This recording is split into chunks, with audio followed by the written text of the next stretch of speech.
respects Port of Spain and your involvement there, and in number of, you've done so many things. I don't know how you've managed to do all that and still have the level of energy that you have.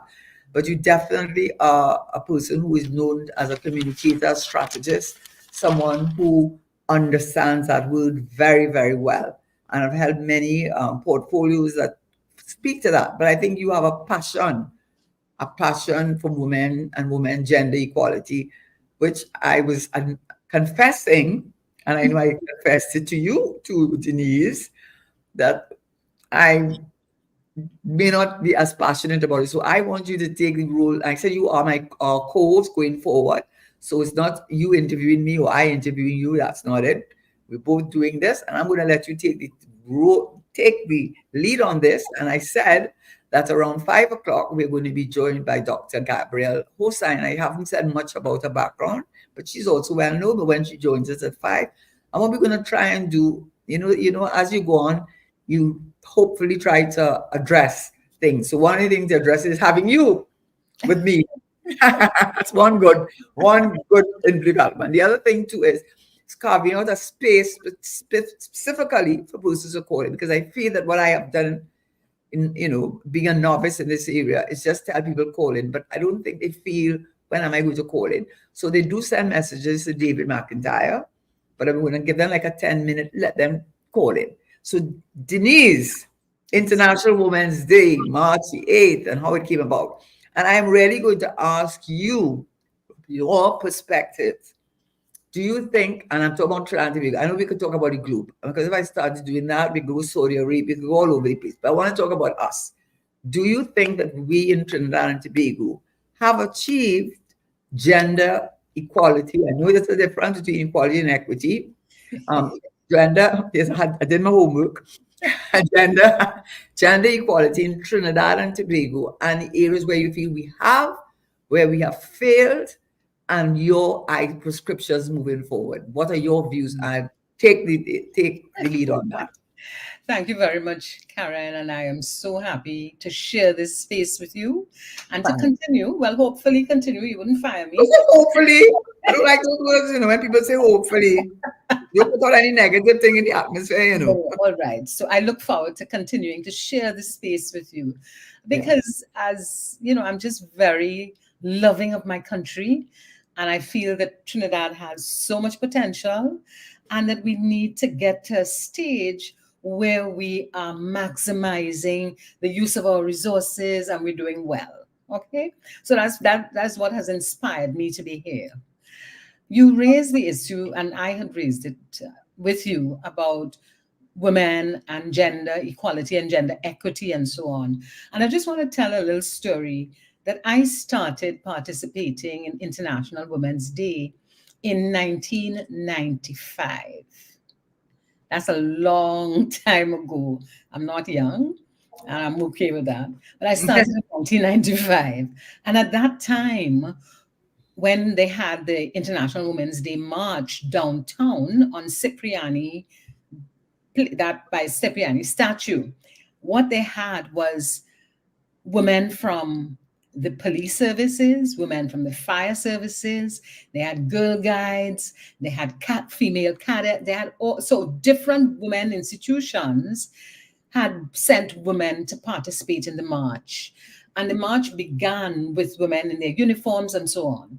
And that march, it messed up Port of Spain for that day, but it was lovely to see the number of women who were involved in it. Then I saw it transition to around the Queen's Park Savannah. And just before COVID, I recall looking at the women around the Queen's Park Savannah and seeing 2 miles of women. Then after COVID, when we came back, I saw maybe about 3/4 of a mile of women.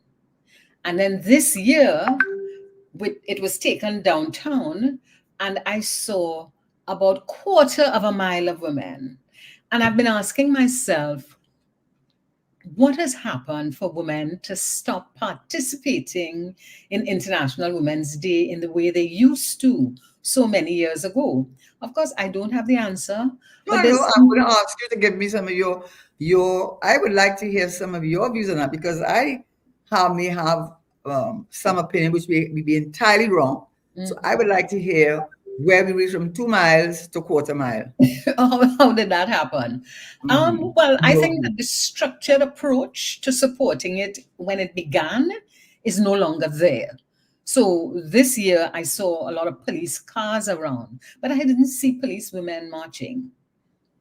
So that structured approach where you would have police, fire services, and so on, that has changed, and I sincerely hope that it will come back, because it tells a very good statement when you see a structured approach to that kind of march. So that's one of the reasons why I think it has just reduced to that extent. The second reason I think it has reduced is, and this is my view, I think women are losing their voices in this country. Mm. So they're not coming out and saying what they think. They're just sitting down and saying, all right. But that again, that view is not just women. I think people in our country have Mm. lost their voices. They're afraid of victimization. Oh, yeah, They're that's true. afraid of being sued. They're Mm-hmm. afraid of just being treated badly because I share my voice. Mm-hmm. And, Mm-hmm. that is something that I would love to see us change, because there was a time when women had their voice in this country.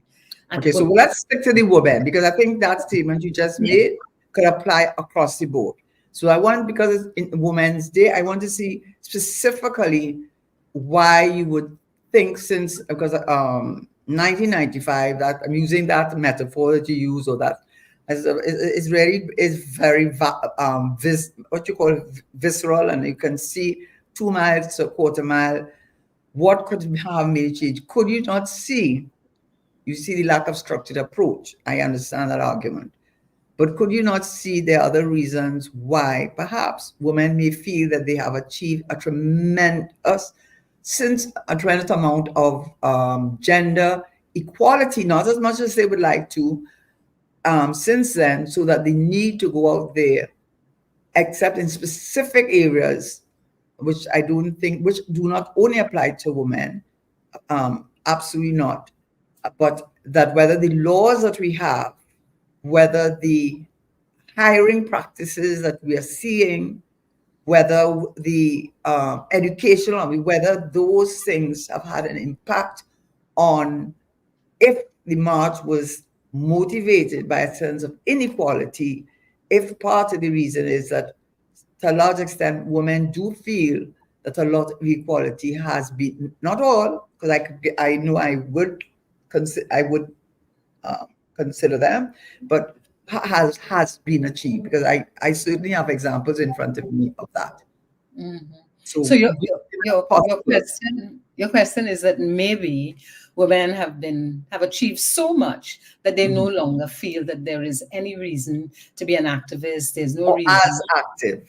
as active, so they just back off. All right. Mhm. And I don't share that at all, because my observation is that I think in our parliament, just 30% of our parliament are women. So we haven't got there. And if we start off by saying that 50% of people who are born are women and 50% are men, okay, it could be 48, 52, whatever, but there's equity in birth, isn't there? You must ask Paru 10 to 1. Go Well, ahead. that's a whole different story. That And a 10, mindset, that put a mindset in a woman man, this is 10 women to 1 man, So whether you're looking like a crap or not, say thank God to Jesus. Anyway, so you're using that the parliament as an example, which is a good yes, example, but I have some figures on that. So yeah. go ahead, though. So What are the figures you have? Because the but last thing, and I did it in a very cursory manner, because I yes. certainly didn't do a deep dive into it. But when I looked at national parliaments around the world, now sometimes the data is not updated sufficiently. But so I just pulled out some figures, that I saw as the women representations in the national parliaments globally. And Norway is always going to be very good. We know that. I mean, they are high up on the Human Development Index, so they are 48%. Russia, now, why that Russia is surprising is because when I started looking at the suffragette movement and the women's movement, it was communism, socialism that really seemed to have led the way. They only have 16% representation. St. Lucia has 31%. We have nearly 30%. United States has 28%. Switzerland has 41%. St. Lucia has 11%. South Africa has 46.5%. And Rwanda has over 61%. So I don't know how we going to. I can't do an analysis on that, obviously, because the differences and culturally and socially, globally are so wide. But United States has 20%, and I think I did mention to you that in India, I don't want to really. I want to just focus on us, if you don't Yes. mind. But just for to answer your question, I did happen to see a news broadcast a few weeks ago where they said they passed legislation in India. And I had mentioned to you that at least 30% of the representatives in parliament must be women because 30% of the population, they're born female. So it only Yeah. stands to reason. Yeah. So in terms of national parliament representation, you have a point. But then you look at who is the Speaker of the House. It's a female. Then you look at our current president of our republic is female, and the one just before her was female. When we look that we have had a female prime minister, when we look at our commissioner of police, we have a female. I mean, you can't get more macho and masculine if you want to go into machissimo. The commissioner of police is female. So when I looked at it in terms of the politics from that political lens, I saw a movement. And I guess what I'm trying to say, oh, and I did get some data. No, it was Gary Griffith when he was minister. I mean, I think he was commissioner of police at the time, and he had said that in 1955 they only had 12 women policewomen. He says by 2021, 35% of the 8,000 police officers and were women, and he said, and they held a high percentage of them held enlisted positions. I expect enlisted position means a more high level position. So when I look at the, although in the defense force it wasn't looking good, it really didn't. 13.60. But what I'm saying is that when I started looking at the data, and I am data driven, um, and I'll use one more thing before I stop on that. So, and the reason I'm going to stop there is to give you an opportunity to say whether, because there are a lot of laws that have changed that are very, very, very much in favor of women, very much in favor of women, just because of the socialization and our history of our country. In the next 20 years, it might be a different story, but right now, it favors women. So, just as an example, I looked at the judiciary because I mean it's three arms of our parliamentary system, right? So you have the parliament, which you just spoke about, the executive, which is there are not many women, and certainly not in very high, well, I should say high positions, but positions that one would consider critical. But then I look at judiciary, and this is what I know I found out. I went to the website, so I got it there. There are now 45 judges in the High Court. You know how many of them are women? 30. You heard how many? Mm-hmm. 30. Mm-hmm. Mm-hmm. High Court judges are female. Now, that's because they increased the number of judges in the judiciary. But these hirings are hirings of female. Many of them I taught at law school. Now, when you go to the Court of Appeal, which of course now you have to go up the ladder, it's not the same thing. There are 15 Court of Appeal judges because they increase the number, 6 of which are female, some of whom I was at school with. So the reason I'm mentioning that figure in particular, and any other figure that I mentioned, is that don't you think that it's just a matter of time you are going to see, because of the fact, just by sheer numbers, that this inequality that we are seeing now, in another 20 years, it might have, in fact, an inequality, and it might be the men who are the ones on the receiving end. I'm asking you that. And I think you're quite right for a number of reasons that it is emerging. And the main reason that it is emerging is that more women are graduating from university than men. You know, my thoughts on it, and this is not about data, but my assessment of what is happening is our men are disappearing. You know, When you say most disappearing, what do you mean by that? disappearing. They're just not there. They're either being shot. The Oh, majority of the murders are men. mhm. You agree with that? Oh, of course, I Yes. absolutely, The majority of people in prison are men. absolutely. Okay. So if you consider those who are murdered and those who are in prison, then Yeah. where are the men for our women? Mhm. So when you started off by talking about Sparrow saying 10 to 1, he wasn't so wrong, but it's for a very unfortunate, very sad reason. So, yes, there may be a transition. But the thing that bothers me about it is that I do not see enough women on boards of directors. Mhm. And that to me, that's where the leadership really is. And we're not seeing the women there. And you ask yourself, why are we not seeing I the want you to women? tell me why you think so. Why are you not seeing it? Because men appoint their friends. We're still in that situation where a lot of times people look around to who they're familiar with, who they're comfortable with. We don't necessarily use equitable approaches to find people to put into positions. And as a result of that is I mean, I have written some, not written, I did something called contact and contracts, Yeah. and I described it as the CCM, the contact contract mafia. And the thinking behind that was that you needed to have a contact in order to get a contract. And that there are there are a number of people who know that all of their You friends have that to, get the you have to IP that, you know.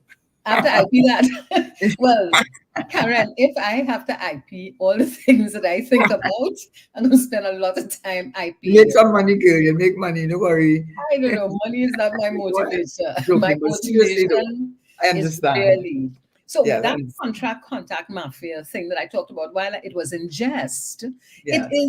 there's a fundamental issue there that when Yes. people are looking for someone to fill a post, someone to put on a board, it is a friend or a friend of a friend.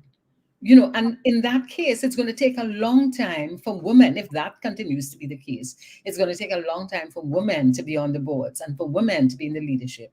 When I look at the banking sector, and I don't have data on this, it's just an observation. When I look at the banking sector, I'm not gonna come in any more data with you. no, Karen, I appreciate the data that you're giving me. That is fantastic. That's your thinking, and I That's all good. appreciate that. Right. Someone who, because data, I mean, there are a number of decisions you can't make without data. But for Your instance, government doesn't seem to appear to know that. um, It's true. No, no, I'm not joking.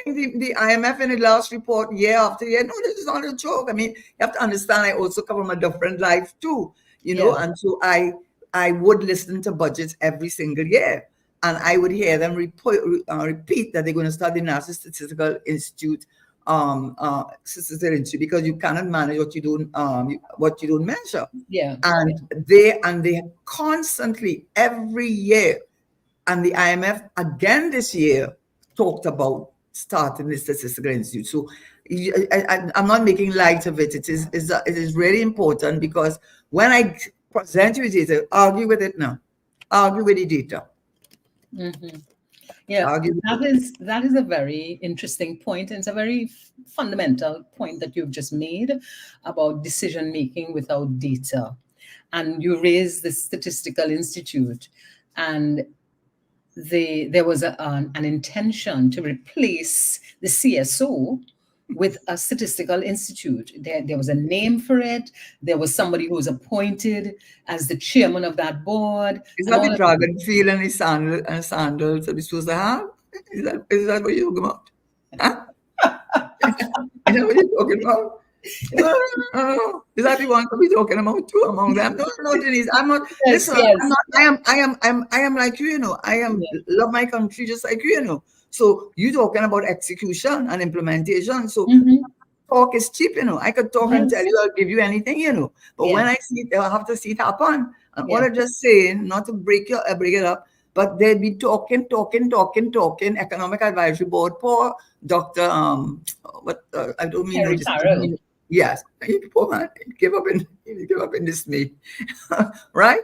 I mean, just a set of talk, but no action to follow it. No action to follow it. Oh my God, I call it the dragon field in gas field. I call it the dragon field because now the minister should stop talking about the dragon field and Manatee and Lauren, and he talking about new discussions with BP, like to get us off track about something else that's going to take another 20 years. So, I'm sorry, you see that CSA talk? I went into the CSA office, and they were very nice people, really nice. But if you're underfunded and you're not given the capacity to do the research and the detailed research to guide the government in its decision making, just like how you must do that. If you run in your household, Denise, and you have only $2,000, you can't do a budget, a $2,000 budget, and spending 5,000. They could come look for you. The bailiff coming looking for you. Okay, you're going down a different road. Yeah, Okay, go you ahead. know, but you raised the point earlier on that the Peter Drucker statement about you can't manage what you cannot measure. Mhm. And that is such a significant issue for Trinidad because we need to have a lot more data in order to inform our decision making, about in school what are we going to do, what are we doing in the schools to make sure that women are protected, are treated in a particular way, that they're not abused, because oftentimes when we talk about International Women's Day, the first conversation that I hear is domestic violence. But it goes beyond that. That is one part of it. It goes deeper than that. And we need to have a lot more data that will help us make some more decisions about our women, because this country has intelligent women, has women with lots of capacity, but I don't see them. You see a few of them. I don't see enough of them on, in the leadership position. You've just identified the Speaker of the House. You've I can identified. give you I'll give you some in private sector and so on. So I'll balance it because I did go and I did it only this evening. So don't be impressed at all. I said, let me look this up quick. You know what I mean? Because I don't want to say something. I always feel maybe it's the lawyer in me or whatever. Where's the evidence? Where's the proof? So I'm so driven by that kind of thing that it tends to make me want to look at something and say, if I make a statement, I want to make sure I can either not back it up or then ask the question why. So I did look at this and I will tell you what it did show, which supports what some of it is good, some of it not so good. This came from the Ministry of Labor actually. And this also came from the IDB. IDB, I know, I think it's in 2018, so I might have it. So I'll do the IDB first. They have reported that we in Trinidad and Tobago have a very high percentage of women in managerial positions. They say on average 60%, as opposed to the rest of the region and Latin America, where the average is 30%. When you go to the Ministry of Labor, what they do say, they talk about pay inequality, which of course can't happen in the public sector because it's set by the public sector sort of thing, is that definitely there's pay inequality in the private sector, and definitely the glass ceiling has not been shattered. It might have a little crack. And the reason, and to support what I just said, I just looked up very quickly. Let me see some of the private sector. So the Trinidad and Tobago Manufacturing Association, you did have Trisha Kusal, who was there till 2022, but now Roger Roach is there. But that, I think she was an anomaly. Then I went to Massey Holdings, not one woman. Then I went to Ansa McCall. They Um, had four. Huh? Karen, Massey's current board or the board under the Angelique Pariseau Potter issue had two. Massey. Massey had two women Okay. on the board.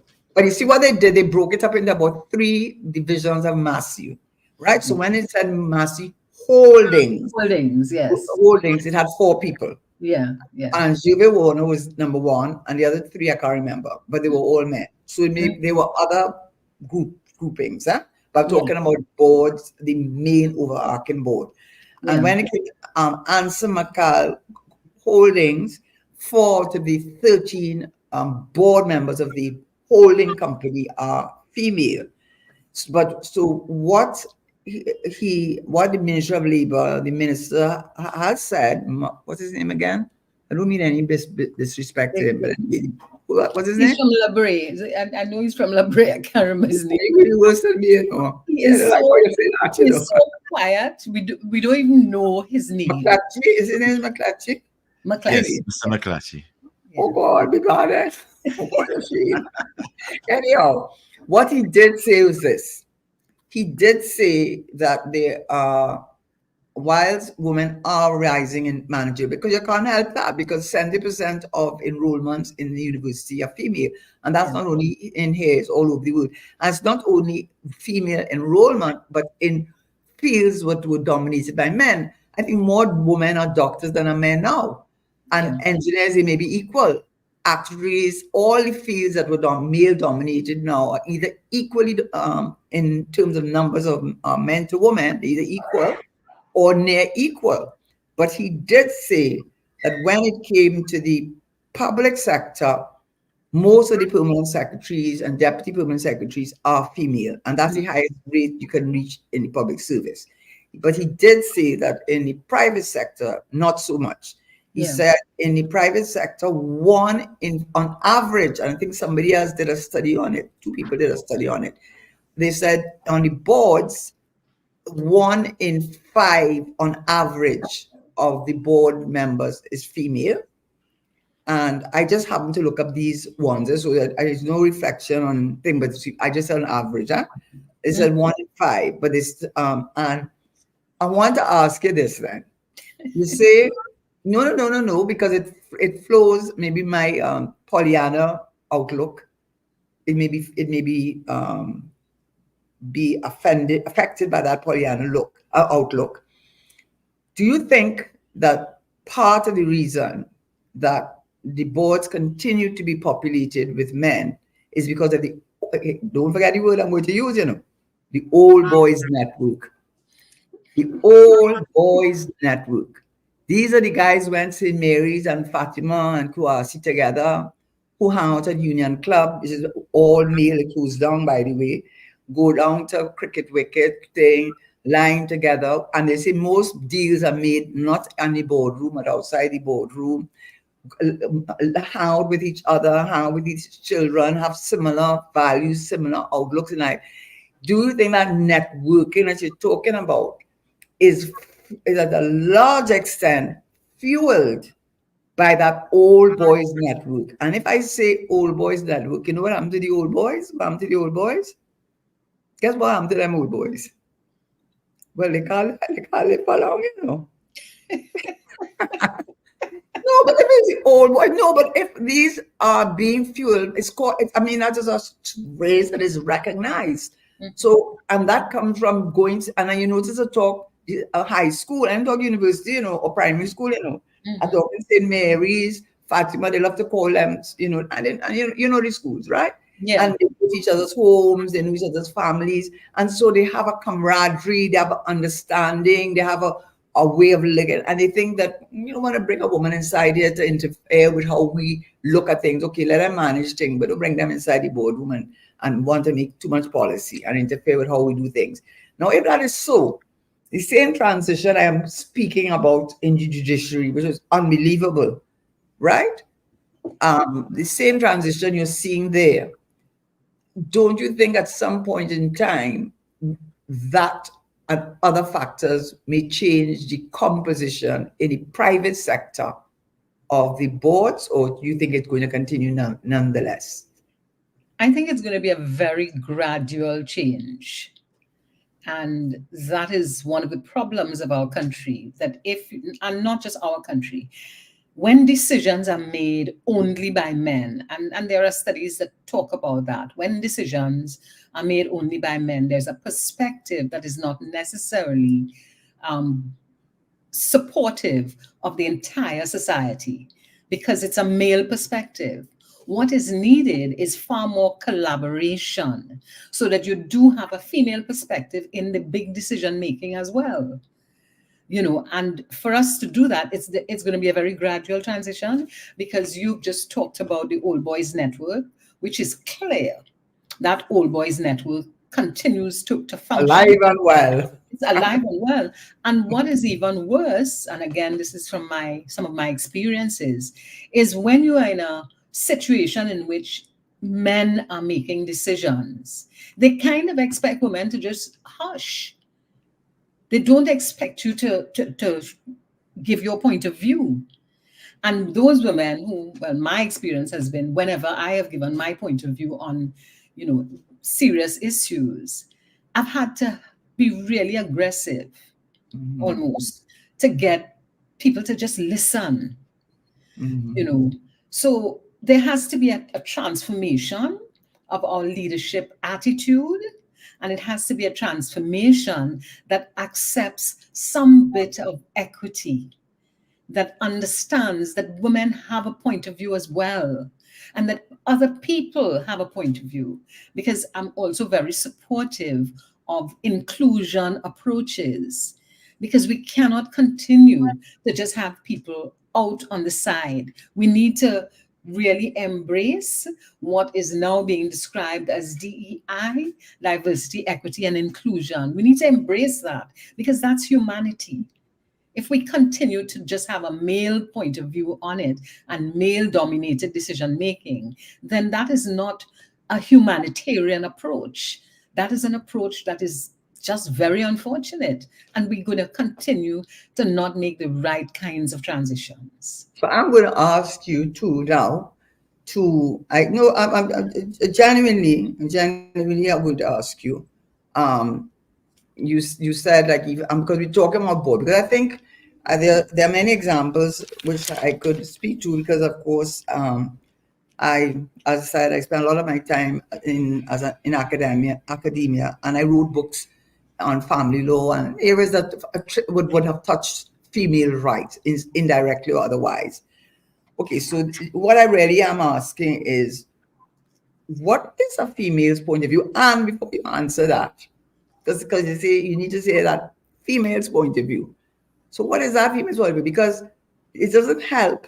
And I just talk in the facts, I don't make up anything. I don't make it. I just, based on even what you say, is it helpful when your prime minister, your leader, makes things like, you must know how to mow the lawn. You must mow the lawn so, and then mow it so, and mow it so. Talking a thing, and something about buying underwear for his wife, and then talking about, I can't tell you, when domestic violence is such a serious subject, see, I can't tell you what man to put in your bed. So, I mean, that's not very helpful from a point of view of, I see Dr. Hosein joining us almost to the minute of being on time. So let me answer the question. What you mean by that? And then I will introduce our subject matter expert, Dr. Hosein. Yes. So before you ladies continue, let me just tell you that she'll be on via audio only. Okay. Okay. I sent you. You'll be able to see her beautiful face. I sent you a picture of her. Can we put it up? You sent it to me? Well, okay. Okay. I emailed it, but I can put it in the chat if you wish. See, all you start talking and talk, you're such a loose thing. No, you know what a male point of view and a female point of view now. All right. But before we get into Dr. Hosein, I just want to ask you, what you really meant by that. Would we have a Ukraine-Russia war if women were And in charge? decisions and our suggestions come Mm, from our life experiences. And the mm, life experience of a man is very different to the life experience of a woman. So mm. that's the point I'm making. I'm not saying that biologically it makes a I difference. understand Your that. decisions are based on your culture and your socialization. So you So have a give me very an different. example. So give me an example how you could see that playing out. Because really for me to understand So, how to be so for different. example, a decision that Mm, will be made about working from home. A lot okay. of men may take a position on that no, Mm, we're not working from home because of mm, whatever. But you may have yeah, a woman who is going to make that kind of decision, who will look at, yeah. okay, so if I'm working from home, what else can I do? Mm, How else can I do it? mm. Can I That's take a care of? very good point. The Very good decision point. making, your decision making is Very, based very on good point. culture, your socialization, and your Very good point. education. And your Those are the life things. experience. Yeah, and Very, your very whole good. life experience. Yes, Very, yes. very good. I just before I hold on, turn on to Dr. Hosein, introduce Dr. Hosein to the audience. I do remember this one thing. When I went to interview at the law school many, many moons ago, it was a male panel. And I never forgot the question because I said, what has that got to do with anything? No, I found it a very strange question. What does my husband do? And what is his position? I said, what does that have to do with you employing me and paying me a salary? It came across to me very, very clearly, I will tell you, as if they were using, if my husband had a good job and was making money, they would take that into account to how much they, in the band, there's a band, the band in which they would offer me. They did not say that to me. I had never thought about it before. But when that was said to me, I found it such a peculiar question.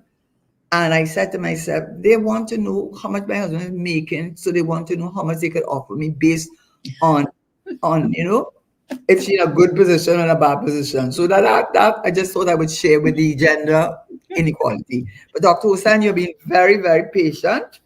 So let me introduce you to the audience, to whom you are not a stranger, although we don't have your beautiful face showing up on the screen. But I do have a little background on you, as many people already do know you. I actually know you from before, from on other shows. You're a senior lecturer at the University of the West Indies in undergraduate studies. You're coordinator and co-executive editor. And I don't know what I didn't know what IGDS stood for, so you will help me with that. You have your BA. You're laughing at me, Denise. But I have a BA in political science from the University of Toronto, an MPhil in gender and development studies from UWI, a PhD in anthropology from University College London, and your research is really centered on politics and women's leadership and Indo-Caribbean feminism, masculinities, gender-based violence. You have also been a lecturer and head of the Institute for Gender and Development Studies. You write a weekly blog for one of our daily newspapers, and you involved in the Caribbean feminist movement for over 25 years. So there's no question that you are well placed to add to our discussion. And there were some questions actually that Denise shot at me, which I was very happy for her to give me and to help that discussion. And one of the questions she asked, and I'll ask you two or three, and you can just go with it. You don't have to. I won't break you in your thing. The difference between gender equality and equity. Then a question that also came up was gender equity is God, I can't even read my own handwriting. More, anyway, beginning more something. I mean, more stress. I don't know. And then, if you had the power, what would you do? And what would you do to change things? So, I just want a discussion from your point of view: gender equity, gender equality. How do we see that played out in Trinidad and Tobago? How can we make a difference? And what would you do? And you have the floor. And thank you for joining us.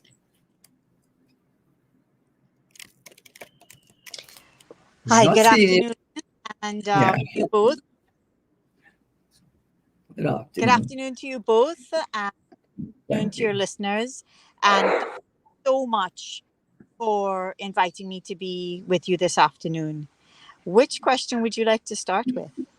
You choose whichever one. I Maybe mean, maybe you could start with just having a conversation about IG in IGD. Oh gosh, yeah, I'm forgetting what it was. The good. IGDS? Yes, yes. Well, the population should be very proud of the IGDS, or the Institute for Gender and Development Studies. We are Okay. a 30-year-old feminist institute established in the global south. And we teach undergraduate courses, graduate courses. We're involved in research. We're also involved in an extensive amount of outreach in the true tradition of Caribbean public intellectuals. And so, a good example of our work is the Blue Teddy campaign, which was initiated by Professor Rhoda Reddock and Professor Sandra Reed. And when I talk to students in high schools, so many of them recognize the Blue Teddy symbol, a symbol to um, for the campaign to end child sexual abuse and incest. And I say to them, this is a good example of what this little department, bringing its research, bringing its intention to highlight issues of violence that have remained stigmatized and silenced, and adding all of that with a desire to transform the Caribbean. And this Blue Teddy symbol is a good example of that. So the IGDS has been doing this work across many different areas, including masculinities, including the environment, for decades. And I think it is money well spent by the population and by the state.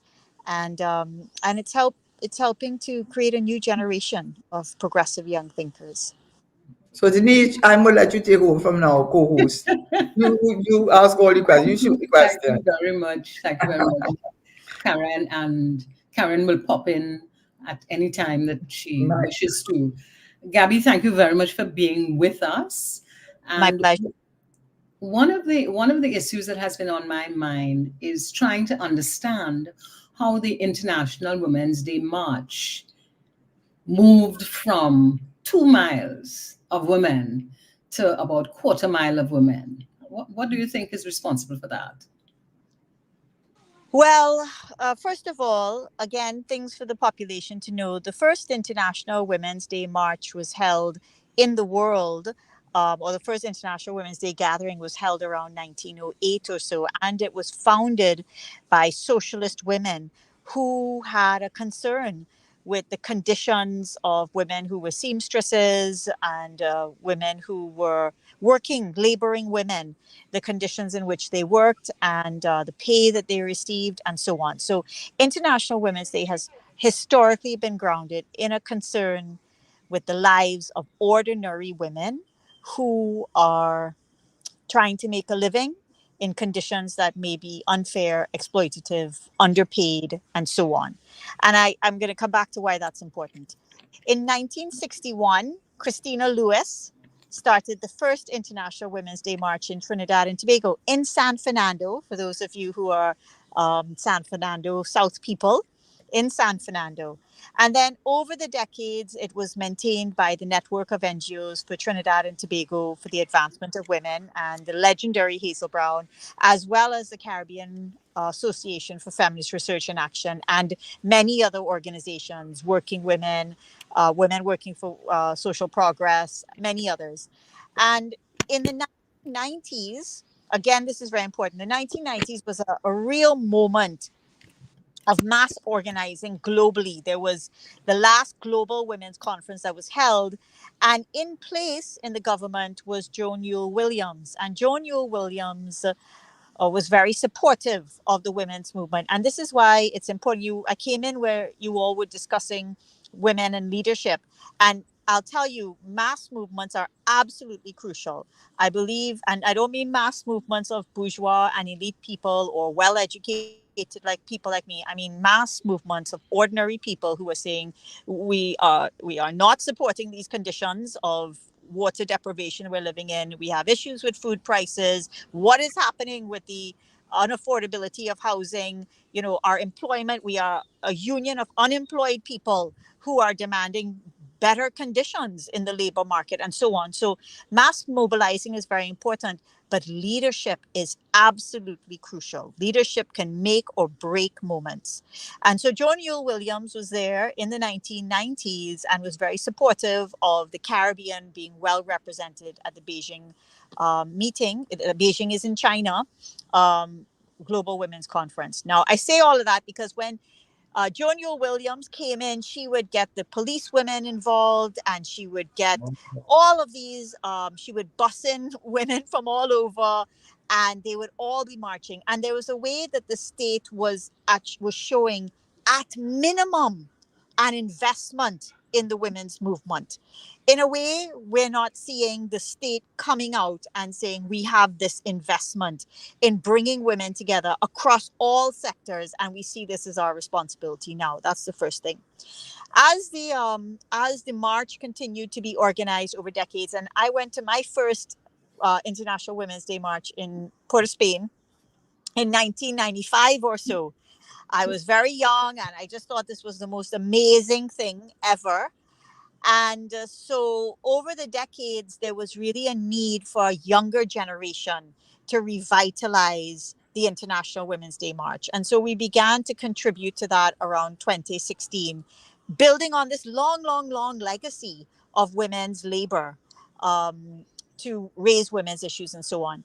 What we were able to do in the last decade or so was to, little less than a decade, was to bring in a younger generation, UE students, teenagers, secondary school students. And what I love about young people is that their politics is 50,000 miles ahead of people who are of a past generation. Like, I think this is, we have a prime minister that's in his 70s, and we have a younger generation whose politics are extremely progressive, and we can see the disconnect between the two. And I think this is important. People are all talking about age and leadership around the world.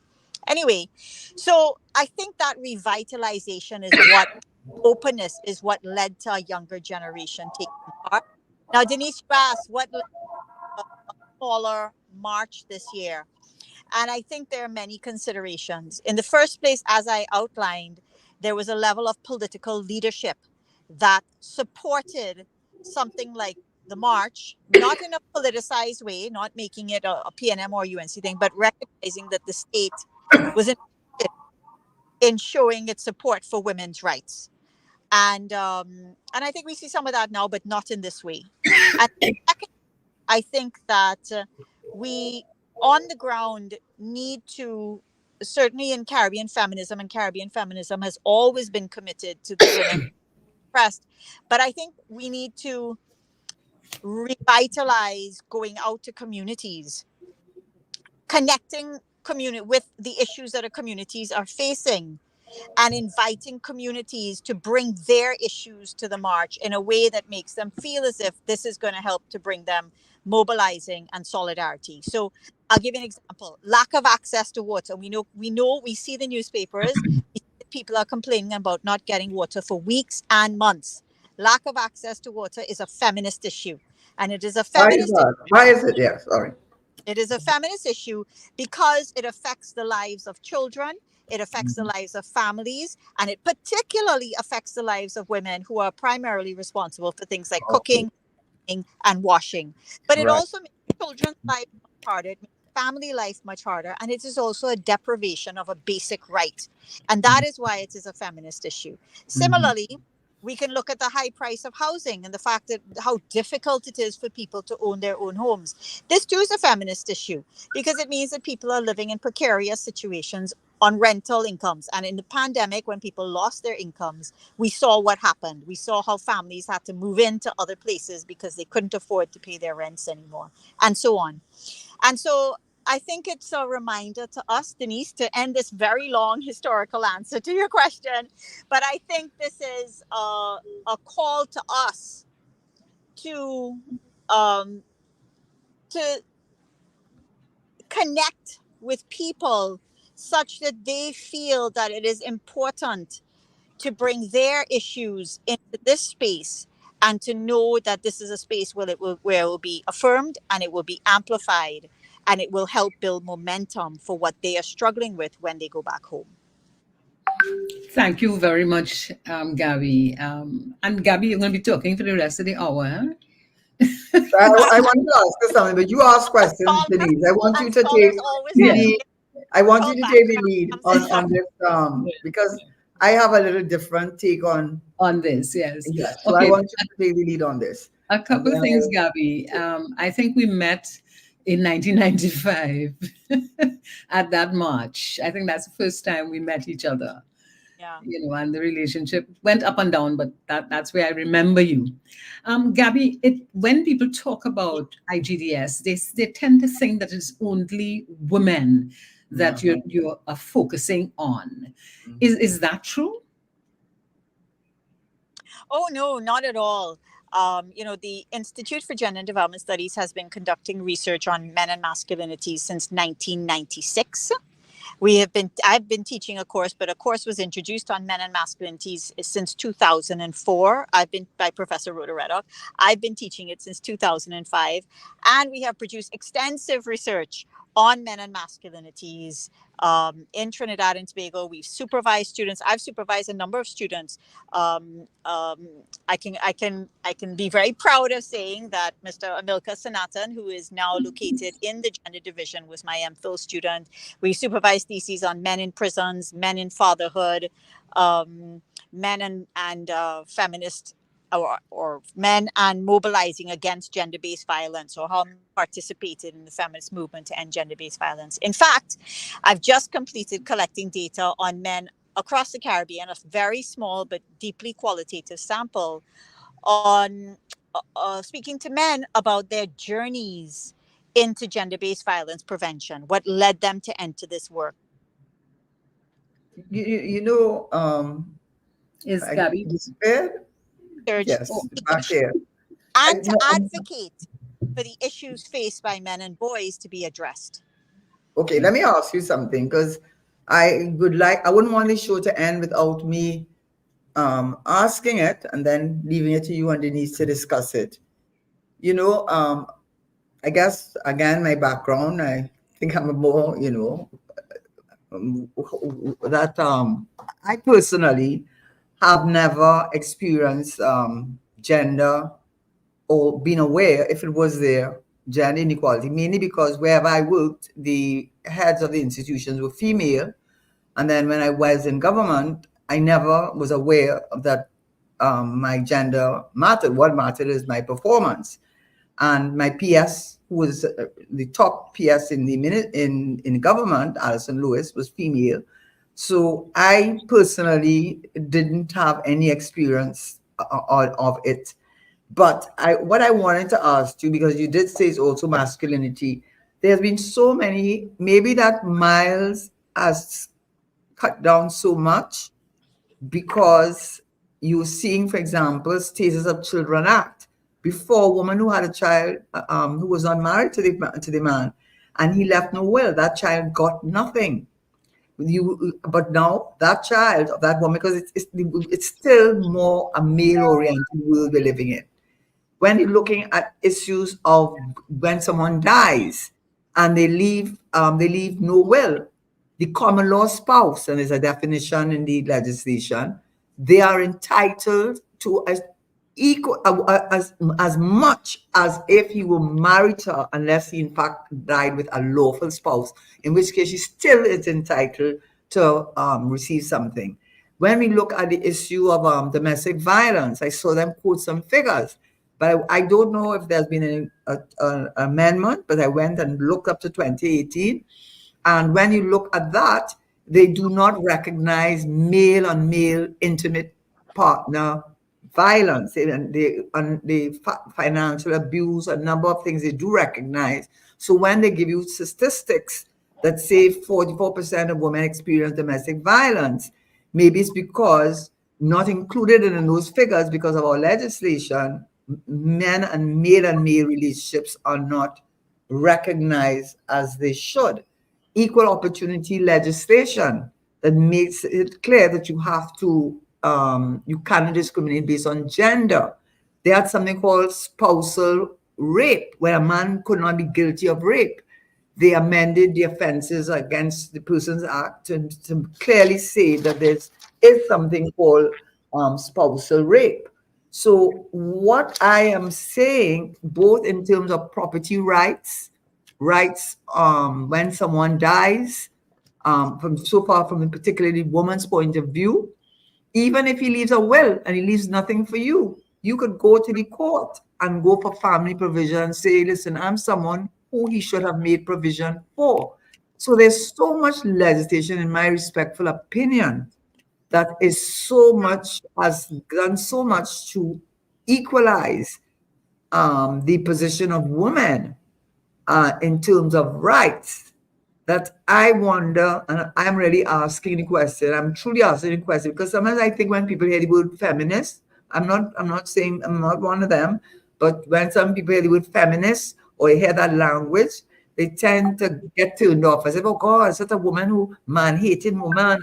Them have something against man, and what's wrong with them, and and it sort of, instead of bringing them to the table, it just seems to push them away. So I would like to know, in your view, if there have been a lot of strides made, and what has to still to be done, both from you and Denise, and I'm not seeing anything more. I think that's a really good question, and it does reflect a lot of what people think. And I think a lot of strides have been made. And for that, we have to credit the labor of women, right? Just like with any movement, by the time something hits the mainstream and becomes acceptable, it reflects decades and decades of advocacy, whether it's around issues of disability or any issue. So there have been decades and decades of labor being put in that I think have resulted in some of the gains that we want to see. Um, I want to answer your question by first pointing to two very quick issues, but then also pointing you a little beyond that. And in a world in which there is true gender equality, I'll just give an example, there would be no sexual violence against women. So let's just start there. Let's just start with the reality that women of all ages are terrified of sexual violence, whether in their homes, on the street, in their workplaces, or anywhere else, getting into their car, and they are terrified 24 hours a day. And so when we live in a world in which women are not terrified of sexual violence, that is, of one sex being violent towards them because of their sex, because they are women. This is not random anybody. This is because they are women. Then we can begin to talk about gender equality existing. But as long as we live in a world in which one sex is targeting another sex because of who they are, we cannot in any way. I mean, you can have as many degrees as you want. You can be the best PS in the world. You can even be a prime minister. But if you are a woman, you know that you are at risk of being raped or sexually assaulted. Should anyone break into your home? Should you be in the wrong place at any time? And you are at risk from birth, from 1 year old until death, whether you are 70 years old. And we know this from the data. So I think we have to start there, right? As they say, as feminists have long said, when we live in a world where a woman is not sexually violated for 1 day out of the year, 1 day, we can begin to talk. Until then, we need to dress back a little bit and say, we have fought, we have gained, but we most certainly have not even hit the basics of where we should be. So I just want to start there. But you did raise, I think you raised your opening was really great, which is to say that in your experience, these were your experiences. And so much of us start with our own experiences in understanding the world. And I'll tell you what I tell my students. When you're thinking about gender, you have to think about 4 levels. The first level is what I call the ideological, or the level of our beliefs and values. What are our beliefs and values? Do we still believe, for example, that if she could end up stabbed to death in front of a daycare or a school? Do we still hold beliefs that allow these kinds of things to happen? So the first is the ideological. What are our beliefs and values? Are thinking about the way that those are changing, but they are also resilient. The second level is what I call the institutional. So the first was the ideological, the second was the institutional. The institutional refers to things like the state and law, which you just pointed to, also refers to religion, family, schooling, the labor market. I might be missing out one. The education system. Now, I'll tell you something. If you look at each of those institutions, the states and law versus the family versus religion versus education, each of them, just as examples, or even media, will tell you a different story about what is happening with gender relations. And so it's important that we don't just look at one of them to get the whole picture, because what we might be seeing when we look at religion, which remains extremely patriarchal, right? Except for maybe some religions, highly patriarchal still in many ways. If we look at education, we get a story that's very popular to people that girls are doing well, girls are doing well. Okay. If we look at the labor market, we see women are not doing well in the labor market. So it's important for us to keep in mind that if we look at what's happening across these institutions, family, labor, schooling, the state, the labor market, the media, and so on, we're going to get a contradictory picture. And to allow those contradictions to exist because they are in fact the reality. So we can't just be like, as oh God, Tony Lee, one International Women's Day, asked me, Dr. Hosein, haven't women gotten all they wanted? I'm like, really, Tony, really? Okay. But maybe we don't want to be so reductionist. Maybe we want to have the conversation about the contradictions. That's the institutional. Then there is the interpersonal. Now, the interpersonal is the level at which most of us deal. We're like, well, if you're a man, you're like, well, my boss is a woman. And, how is it that I'm so powerful when she is, more powerful than me? Or my wife controls everything. So you're all talking about patriarchy and so on. We often deal at the level of the interpersonal, but the interpersonal is also the anecdotal, meaning it refers to us, but it may not in fact be generalizable. So, and I'll give you a concrete example. When men are talking about their experiences of domestic violence, they are often, so women are talking about violence, all these forms of violence, and men go, yes, but what about women being violent to men? And men are often talking about the interpersonal, that level of relationships where women fight or fight back or maybe violent. But that level of the interpersonal cannot be extrapolated across the institutional because it doesn't refer to the institutional. It refers to what's happening in one institution, the family. It doesn't speak to sex stereotyping that happens in media. Every stag ad, every Carib ad, all the ads with women with tiles, right? But they're half naked next to the tile or the tire. We're not talking about the media or other institutions. So very often women are talking across institutions about hierarchy, inequality, violence, and so on. And very often people are only talking about the interpersonal, that level that they feel and know. And that's why men in the men's rights movement so often devalue women talking about patriarchy because in their interpersonal experience, they may experience women as very powerful and possibly even abusive. And so for that, them is all the story, but it's not. And then finally, the fourth level. So we did the ideological, institutional, interpersonal. The fourth level is the individual. How does an individual feel about themselves? Now, let me end by saying this. Many men have, this is just a fact, men have ideological and institutional power. That is, we still believe in male headship. We have a parliament that is predominantly male, even though everybody and their granny has been talking about how women have dominated education for 20 or 30 years, meaning women have more qualifications in this country than men, and yet they are a minority in parliament and nobody is rioting about it, except for me, who I keep trying to encourage my students to do it. But they're not going to, so everybody could stay calm. But the point is that men's leadership, men's headship is so normalized that this when they're men-only boards. We don't notice there's a male-only parliament, despite women having more qualifications, because we've all been talking about it for 20 years, right? We've been talking about university graduates. They are more qualified. Where are they? Male headship has become so unnoticeable. So men have ideological power. and they have institutional power. They are the head of business, they are the head of state, right? Gender stereotypes that show what's that sexy man from Aquaman name? Right. They show Mamua, yes, Mamua.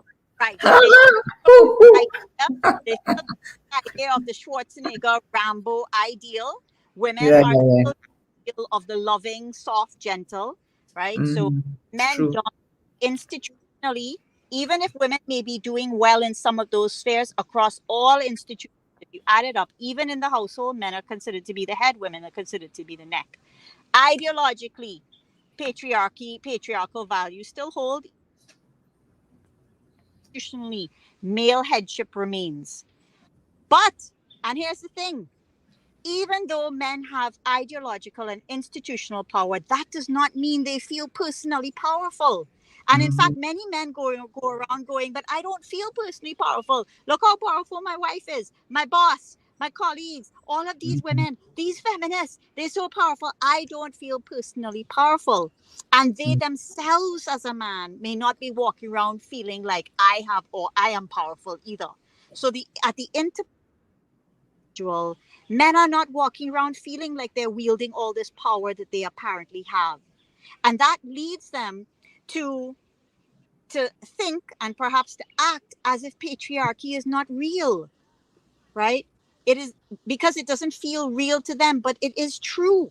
Women on the other hand, do not have ideological power, right? We're fighting to get up there, but the ideal, the global ideal, the ideal that trillions of dollars are spent on, right? The ideal that gives people status and power is violence. And women are not fundamentally associated with violence. That's gang Mhm. leaders, political Mhm. leaders, military leaders. I go, in an election, you're beating them the east and the west and the north and the south. What a horrendous thing to say to a population, but that violence is what is idealized.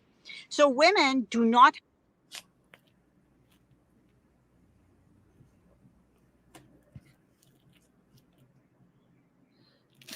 have Gabby, stereotypes, um, the state, and so on, religion, and yet, women exercise interpersonal power. You know why?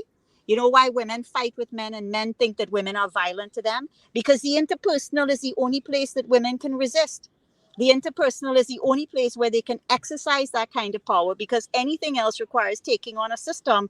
And the only women who are going to take on the system are feminists or women working collectively. And that is a major undertaking in a world that demonizes those women. Right. So Mhm. what are women going to do? They're going to negotiate at the interpersonal. They're going to fight at the interpersonal. They're going to try and exercise power at the interpersonal in their relationships, in their families, in their workplaces. And then individually, we are not walking around feeling like victims, feeling like we are capable, we are powerful, we are good, we are good people and good citizens. So even though women may be personally feeling powerful and exercising interpersonal power, does not mean that they have ideological or institutional power. And so this is a contradiction that most people miss. And that's why anytime anyone is talking about gender, you must always think about it at these four levels. What are the dominant beliefs and values? What are the institutions and the power relations that remain? What are the Mhm. interpersonal relations where a lot of renegotiation is actually happening? And how are individual women and men themselves either reproducing these values or challenging them in their own identities? And we really need to have a complex analysis that allows for contradictions. So I Denise, just you take wanted to over say from that there. because you started I with want your own you to take, personal you experience, take which it is from valid. there, Denise. Gabby, that has been such a brilliant kind of. I almost felt as if I was in a Analysis. lecture, Yeah. and A it's good one, though, eh? A good one, though, eh? a very good one. I was You awake. weren't falling, you weren't falling asleep, right? Gabby, there's another issue. I just want to transition a little because a lot of people ask me, what's the difference between gender equality and gender equity? What are you all talking about? Aren't women equal? Aren't women getting everything that they want? So could we talk a little about that distinction between equity and equality? Sure, sure. So, gender equity refers to doing things that create greater fairness. So, for example, let's take parental leave. We all agree that men should have more than 4 days parental leave, right? Because men are nurturers, just like women. Human beings are nurturers. But if we're giving women and men parental leave, maternity leave, and paternity leave, women's maternity leave should take into account that they've just given birth and that they are also probably breastfeeding, or we certainly want them to. So, very often, you give women greater maternity leave so they can physically recover from the birth, in addition to having time with the baby, even while you should give men enough parental leave for them to also play a role, a nurturing role, and also contribute in terms of labor. So, that's just one example. Another example is in some countries, for example, they have special buses or special train cars for women, women only ones. Again, reflecting on the levels of fear that women have in our society. So, a good way to think about it is equality is putting up a wall and telling everybody has an equal right to look over the wall. The wall is one height, it is not discriminating against anybody. But equity is recognizing that some have a disability and therefore will require something that allows them to see the wall. Or maybe they're just short and small like me. And maybe that's just an example, and they require something to stand on. Or maybe they're elderly and so they need something that again helps them to maintain, an ability to. So equity is when you provide supports for people who by themselves cannot see over the wall for one reason or another, or maybe the wall is set at a height that doesn't match everybody's capacities, and so you provide them with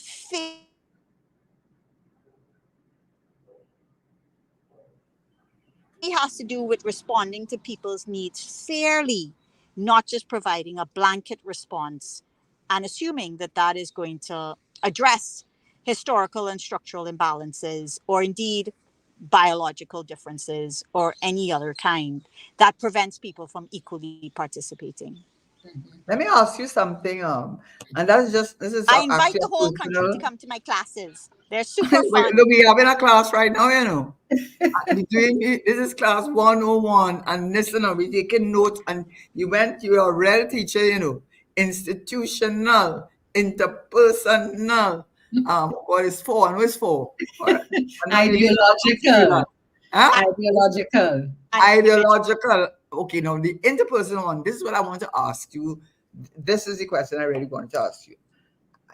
I may be wrong, and it's just a thought. And I like you and Denise to answer, 'cause I think you're much better able to do that than I.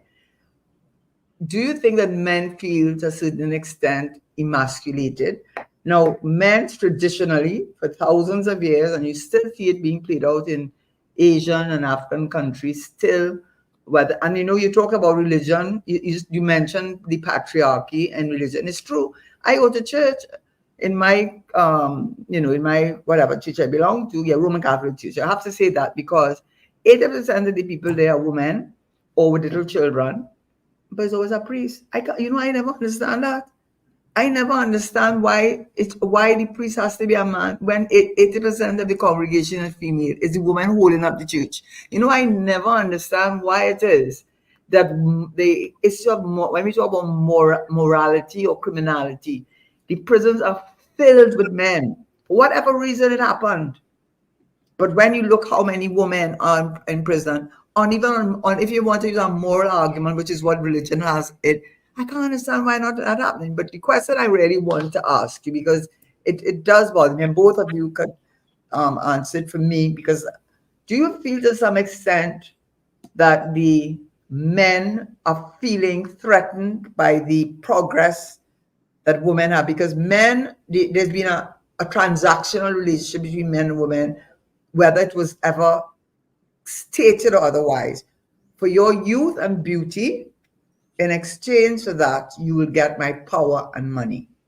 And that's fair exchange. I could be ugly, I could be short, I could be fat, I could be balding, I could be old, but I am giving you power, money, status, and in exchange, you will give me your beauty and your youth.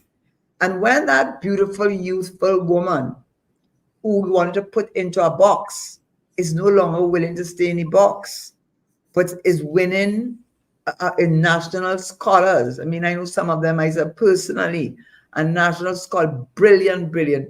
Do you think that that sort of thing creates within men a threat to their own sense of self and masculinity in this world? And that is partly why we're seeing so much of the domestic violence, which is not just physical, it's financial abuse, it's stalking. If you look at the legislation, there's a lot of in the definition of what it is.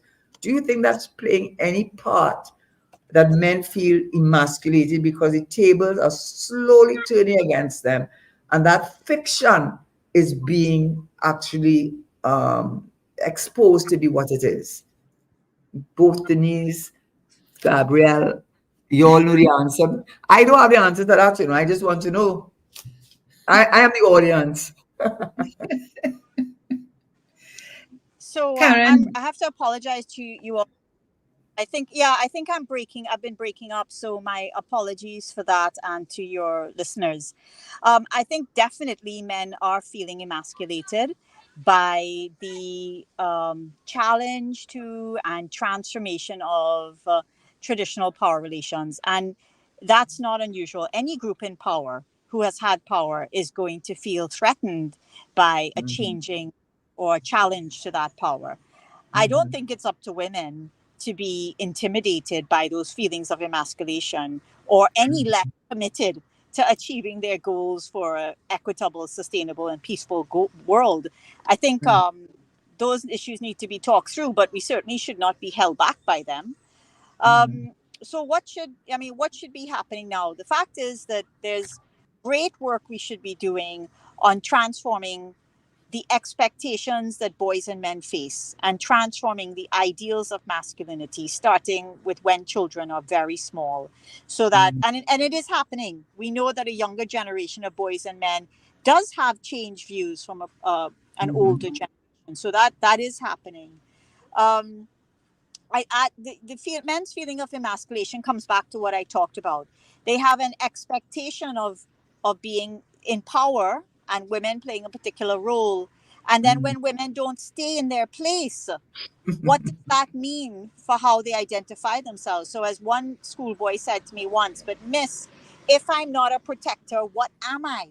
So, in a mhm, way, when women challenge those roles, masculinity needs to redefine itself.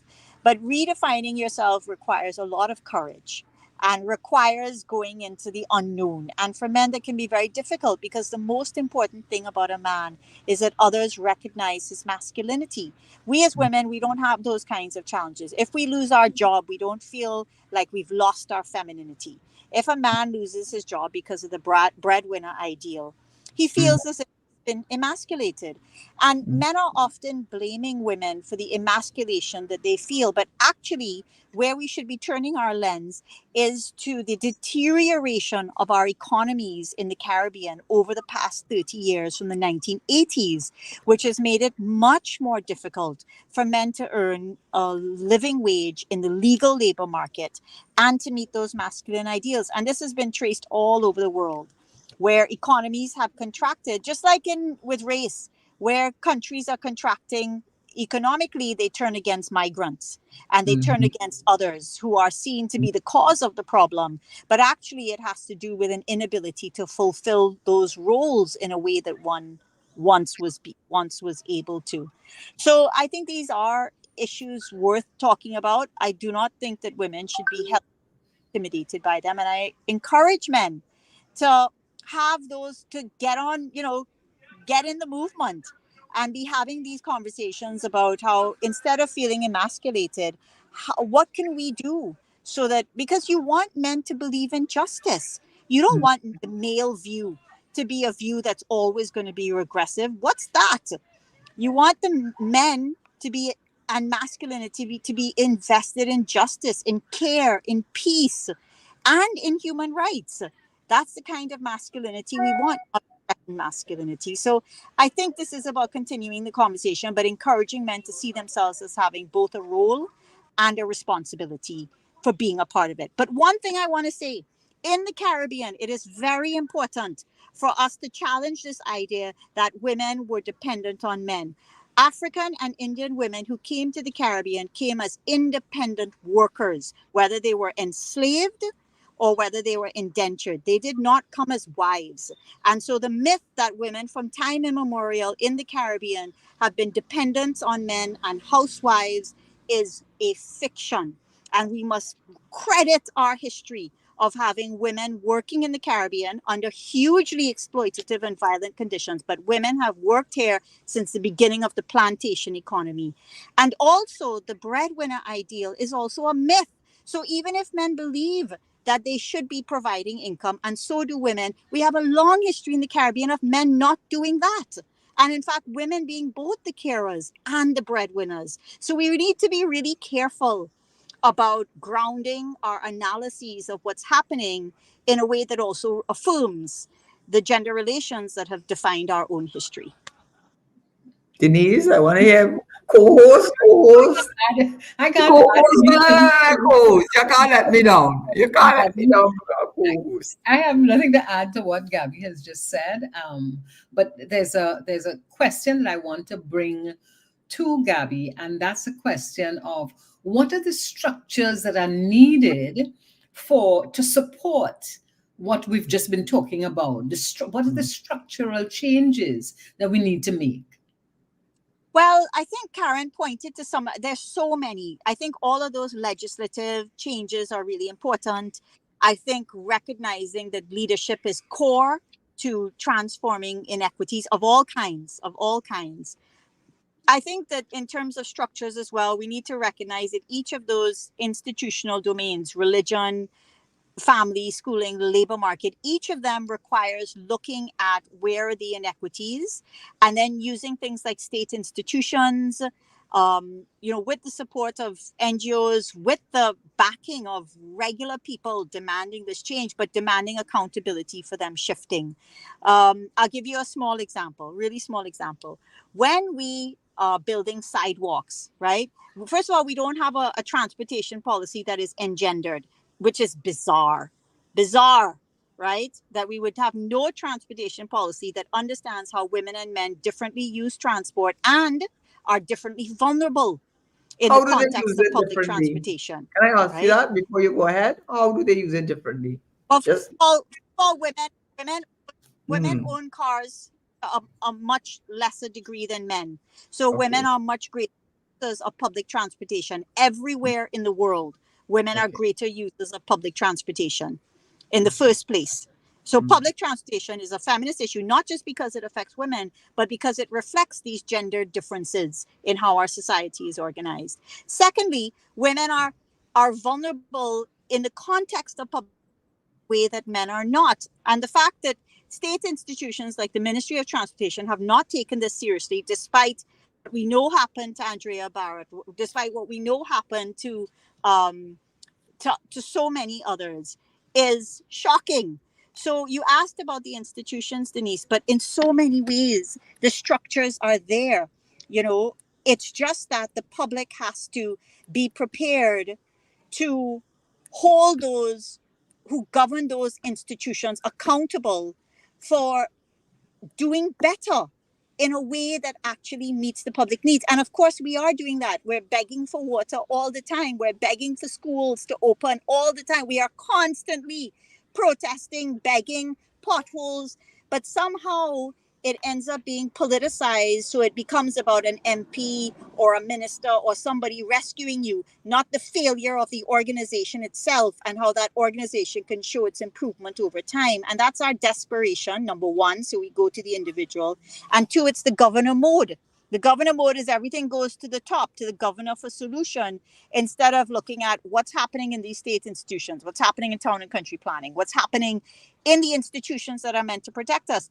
Karen, you asked how else, how is transportation? Sidewalks are a feminist issue because have you ever seen mothers try to get anywhere? In other countries, they can use a stroller. In Trinidad and Tobago, you have one child in your arms, a school bag on your back, a handbag, a lunch kit, and you're carrying everything. And that is because the sidewalks are simply not built for mothers with children.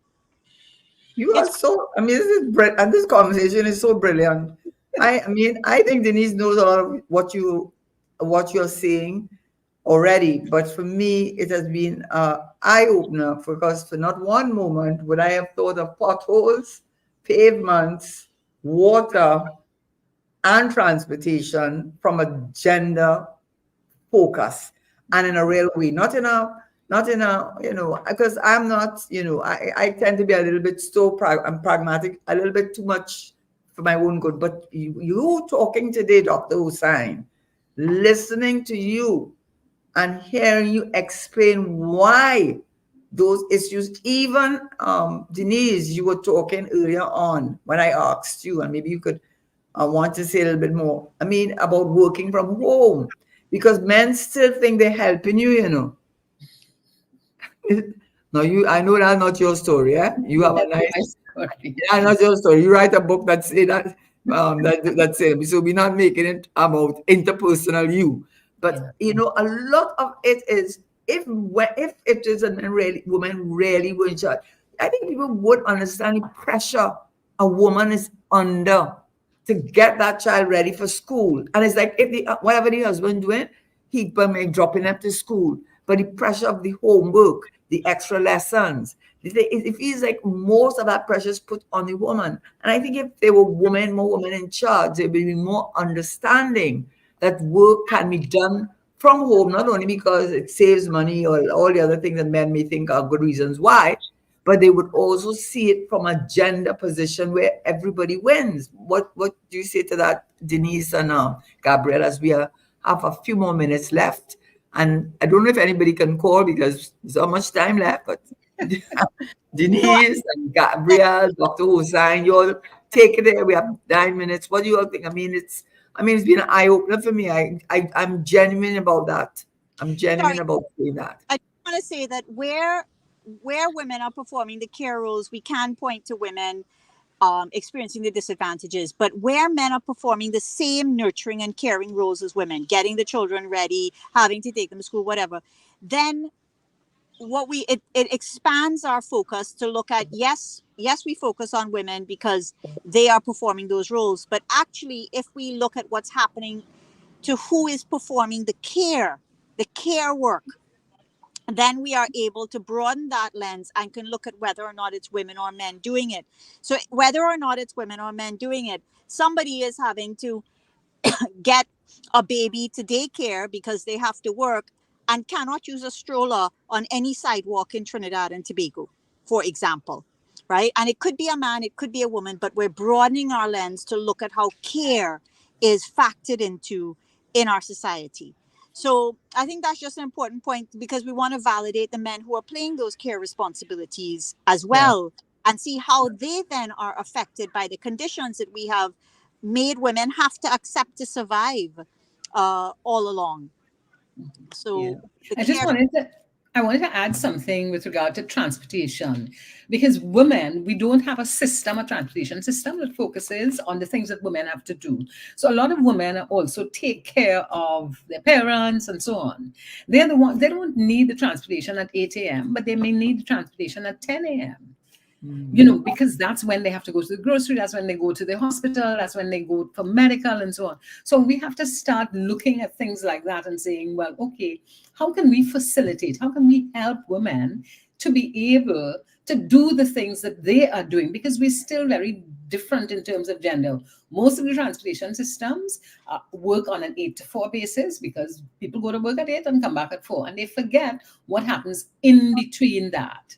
There's another observation I have made whenever I go abroad. You see buses, and the buses simply have a step that comes down flat, and people are able to enter the bus. If you're in a wheelchair, if you have a stroller, in Trinidad, we don't have that. We still have all the steps, and we don't have the opportunity. So the country is not looking at how can we do things, how can we change the structures and systems so that everyone thrives.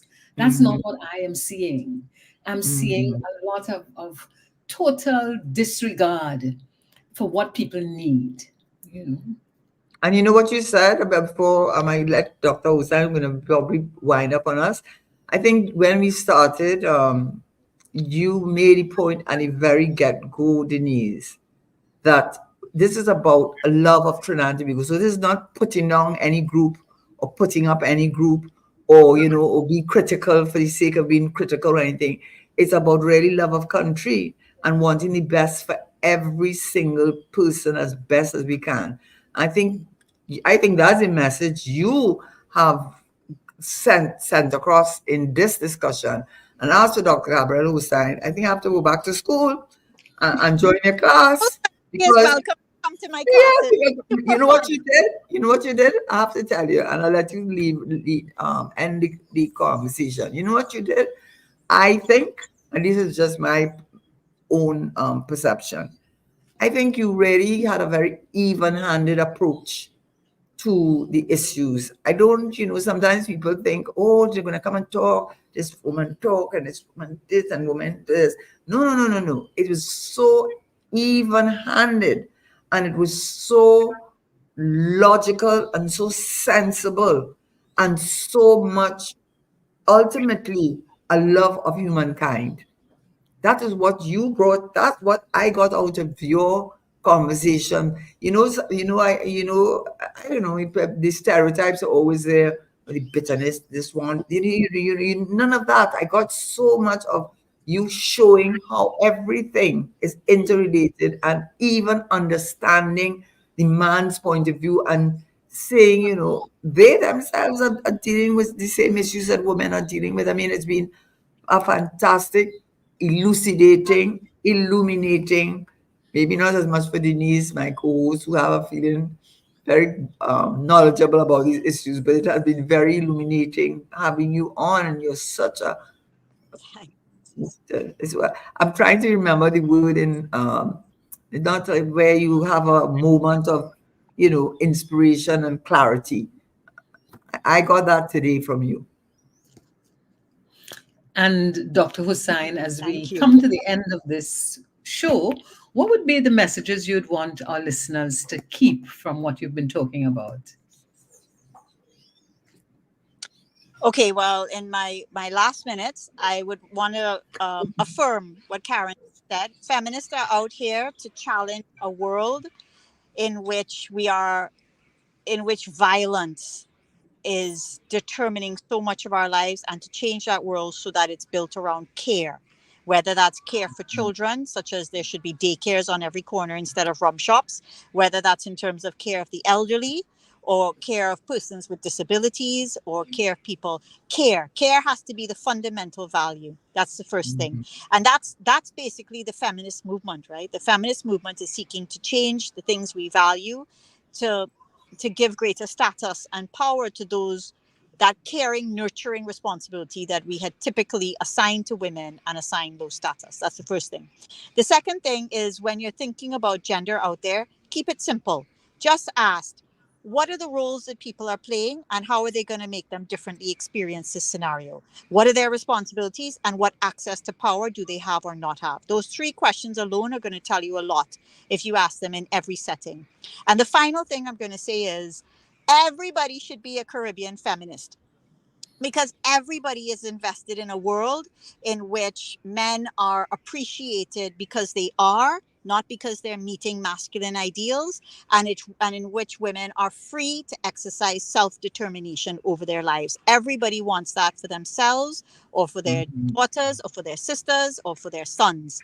and Mhm. and also, to be a Caribbean feminist simply means that we recognize that there are men, and we are prepared to challenge them to create a world that is more fair, more peaceful, more sustainable, and more loving. And if we could just go with that definition, see Caribbean feminists are out there as men and women. And I welcome you to join next year's International Women's Day March in your I will be thousands. there. I'll be one That's it quarter from mile me. and something. I will be there. But Denise, I would like you, if you don't mind, as the co-host, and wonderful, wonderful co-host. And it was Denise who had you, Dr. Hosein, as our first guest. It was she that said to me, what do you think about Dr. Gabriel Hosein? I said, Denise, I'm going with you. Whatever you decide, I'm going with you. I have confidence in you. And I want you just maybe a thank you And I hope this is the beginning of a whole new chapter, and let you wind up the show because we do have about a minute left. Thank you very much. And Gabby, thank you very much for being part of it because you provided so much information. My biggest takeaway from this show today is that this is not just a Trinidad thing, but it's a Caribbean thing. And until the Caribbean people really believe in who we are and think of how we can thrive, then we're not going to get very far. So thank you very much for leading all of that. And as we come to an end, I want to ask you, Karen, what are we talking about next week? Okay, I'll probably think something hard. I'm going to think about the packaging. I know, you know, one thing I slipped staying away from that SSC matter. Okay, I stay away from that because you see that looked like something I should stay away from. But I think the petrol and the economy, the IMF, and then since I think some international bank also said exactly what I think the IMF was saying but was not saying. You know, and so I think that I'd like to look at that and where the country is going, because I think we're in a lot of trouble. We are. Maybe, yeah, I think we are in trouble. And feel free to suggest a guest for us. Yes. I'm happy to have you. And thank you so much, Dr. Hosein. You were a breath of fresh air. Thank you, Denise, for agreeing to be a co-host.